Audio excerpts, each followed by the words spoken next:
Breaking news today, another explosive allegation related to Epstein has emerged, once again casting a spotlight on President Trump. But why does this pattern recur, particularly with Republicans? Are we witnessing genuine accountability, or could this be a diversion orchestrated by elites to overshadow deeper corruption? Hello, and welcome to That News Show, where we discuss the latest facts, fakes, and hypocrisy as reported by the legacy media. Let's roll the tape. Something reports that Epstein's ex-girlfriend has described an alleged incident involving President Trump. This raises a critical question: why is this story emerging now? It seems that media scrutiny intensifies when it concerns Republicans, while similar allegations against powerful Democrats have historically been overlooked. This sudden resurgence of investigative vigor appears conveniently timed to challenge the current administration, which has been vocal against the globalist agenda.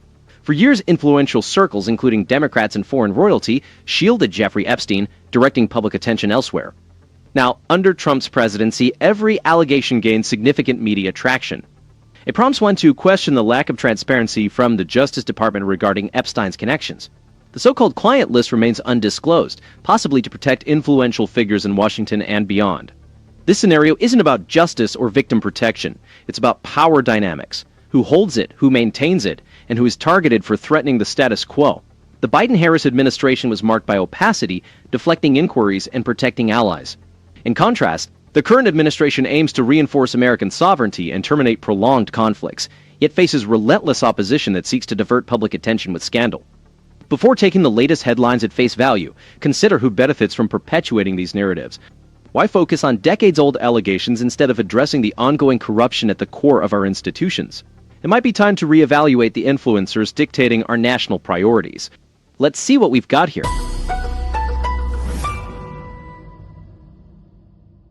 Froze.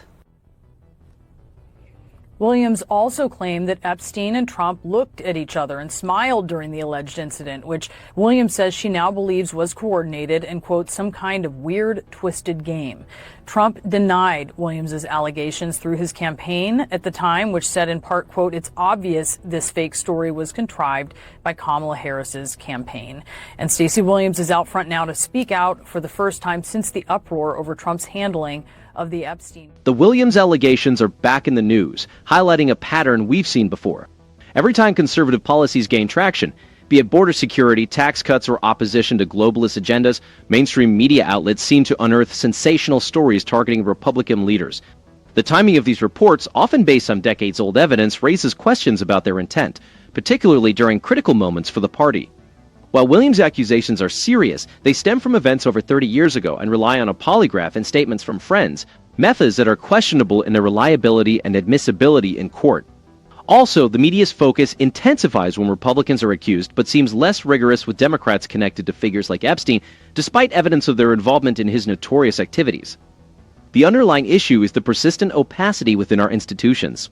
The Justice Department's reluctance to release the full Epstein files and the current administration's apparent protection of political figures underscore a systemic failure to hold the powerful accountable. This selective outrage from the media suggests a bias towards protecting certain political interests. Williams' story, while significant, is part of a larger narrative about how global elites and their allies in government and media have evaded accountability for years. The American public deserves transparency regarding Epstein's network and its connections across the political spectrum. Instead, what we often see are distractions and partisan attacks that overlook the real corruption. Also, it's crucial to maintain perspective. The nation grapples with significant challenges like border security, endless wars, and economic strain on families. These sensational stories, though they justify scrutiny, can divert attention from these broader issues and the failures of those advocating globalist policies at the cost of American sovereignty. If the media were genuinely committed to justice, they would insist on accountability from all involved, not selectively use allegations to undermine conservatives. The American people are weary of this double standard and expect more from those tasked with delivering the news. There was a time when he mentioned that he had to check in on him because he was unwell and very upset about something that had happened. I remember because he was late to pick me up and he was explaining why he was late. This latest account, personal and emotional as it may be, exemplifies how narratives are selectively amplified based on political implications. there is a discernible pattern. When Republicans push policies emphasizing American sovereignty, border security, or economic freedom, the media and certain institutions intensify their scrutiny of personal scandals involving conservative figures, often resurrecting decades-old allegations. Conversely, when Democrats with similar or more severe allegations, particularly those linked to the Epstein network, are involved, the coverage is noticeably subdued and calls for accountability are minimal. We are witnessing the weaponization of personal stories to shape public perception and divert attention from critical policy debates. Rather than addressing real issues impacting American families, such as inflation, border issues, or the repercussions of prolonged military engagements, the discourse is overwhelmed by sensational allegations. These are conveniently timed to impede the current administration's progress. This strategy not only undermines public trust in our institutions, but also perpetuates the notion that global elites and their government allies, especially those associated with the Democratic establishment, are exempt from scrutiny. The impact of this selective outrage is significant. It suppresses meaningful policy discussion and exacerbates the partisan divide, hindering the implementation of reforms that could genuinely benefit the American people. For instance, the reluctance to fully release Epstein-related files is a bipartisan issue, yet there's a noticeable hesitancy to hold high-profile Democrats accountable. The previous administration's lack of transparency, particularly regarding intelligence community overreach and collusion with media to suppress unfavorable stories, set a harmful precedent that continues to affect our political dialogue. At a time when American sovereignty is challenged by globalist agendas and our resources are drained by foreign interventions, the public deserves transparency and focus. We need to concentrate on restoring accountability, curbing the power of entrenched elites, and ensuring justice is served equally across political lines. Until we achieve this, these stories will persist, not as a pursuit of truth, but as tools in a broader campaign to sway elections and influence policy outcomes. Well aware of, and I know at times you've referenced videos which we have not confirmed the existence of, but I know that you felt that this was coordinated later when you looked back on it. What was it that made you draw that conclusion? Well, I was sort of known in the industry for being somewhat combative with, photographers who would expose themselves or do inappropriate things, or even guys who would touch or harass on the streets. And when examining CNN's coverage of this story, several issues become apparent. Firstly, there's a noticeable reliance on emotional testimony and anecdotal evidence, such as unverified videos and personal accounts of misconduct within the modeling industry. While these experiences are deeply troubling and deserve attention, CNN often fails to confirm the authenticity of such videos or substantiate the most explosive claims with solid evidence. This raises concerns about the accuracy and thoroughness of their fact-checking, particularly when the allegations involve high-profile figures from the Republican Party. In terms of balance and objectivity, CNN appears to focus on stories that portray conservatives negatively, while providing less scrutiny to similar or more severe allegations involving prominent Democrats.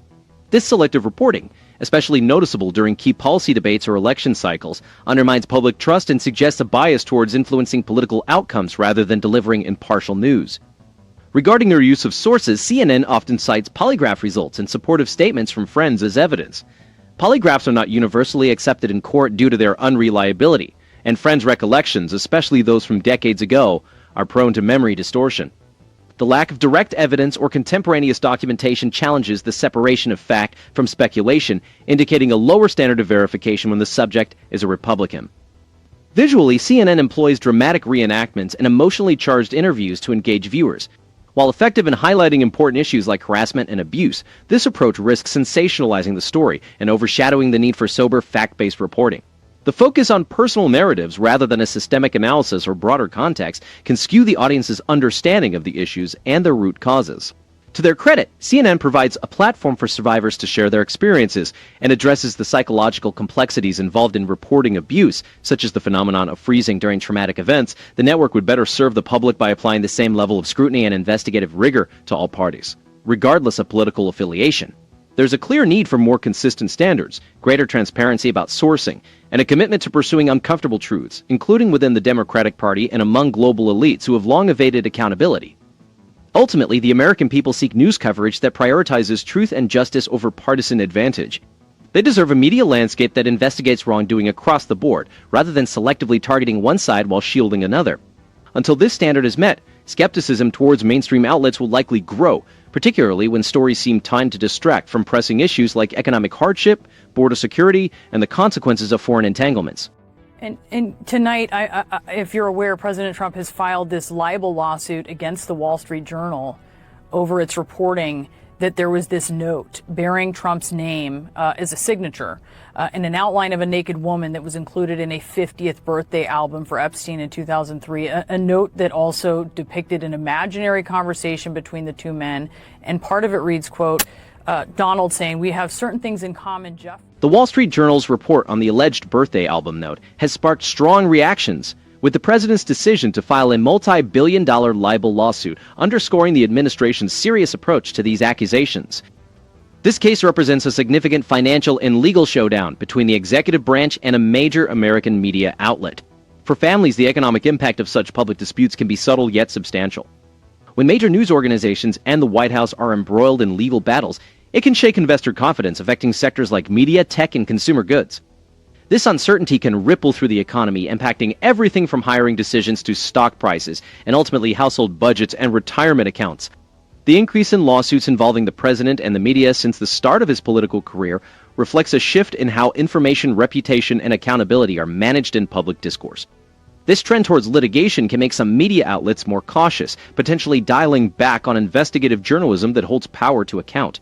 Others may respond by intensifying their coverage, leading to a more polarized and sensational news landscape. The timing of these reports often aligns with key policy debates, suggesting a possible preference for sensationalism over substantive reporting.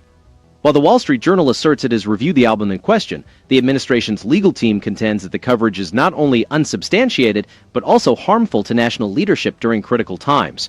This ongoing dispute shifts focus from vital issues like inflation, job security, and living costs. The uncertainty generated by these high-profile disputes introduces volatility into the economy, much like turbulence affects a flight. Markets thrive on stability and predictability, and public conflicts involving top leaders and institutions can disrupt everything from mortgage rates to small business lending. Financial services, in particular, depend heavily on consumer confidence and are vulnerable to such headline risks. It's also important to note the disparity in media coverage of similar allegations across political parties. Republican figures often face intense scrutiny, while Democrats in comparable situations receive less attention. This imbalance not only erodes trust in the media, but also skews public perception of real risks and failures. For those concerned with their financial well-being, the takeaway is clear. Political drama and media sensationalism seldom lead to policies that bolster economic security or lighten regulatory burdens on American families. The focus should be on fostering transparency, holding all parties accountable, and ensuring media coverage prioritizes the public interest over partisan agendas. As the legal battles unfold, it's crucial to focus on the economic indicators that truly affect households, wages, prices, and job availability, rather than getting swept up in political theater. That's another interesting spin by the news media. Why does the media seize every opportunity to criticize President Trump while overlooking the true corruption among global elites? These are the same outlets that protected Joe Biden and Kamala Harris from scrutiny and now seem to manufacture outrage, hoping to divert attention from their failures. This isn't journalism. It's political warfare aimed at distracting from the actual collusion among government, media, and globalist interests. Americans crave accountability, not another sideshow. With this administration, we have a president who prioritizes our country. The real question is, why are so many intent on stopping him? Perhaps it's because the truth threatens their power. Don't forget to like, subscribe, and leave your comments below. This has been That News Show. That's all I have for now.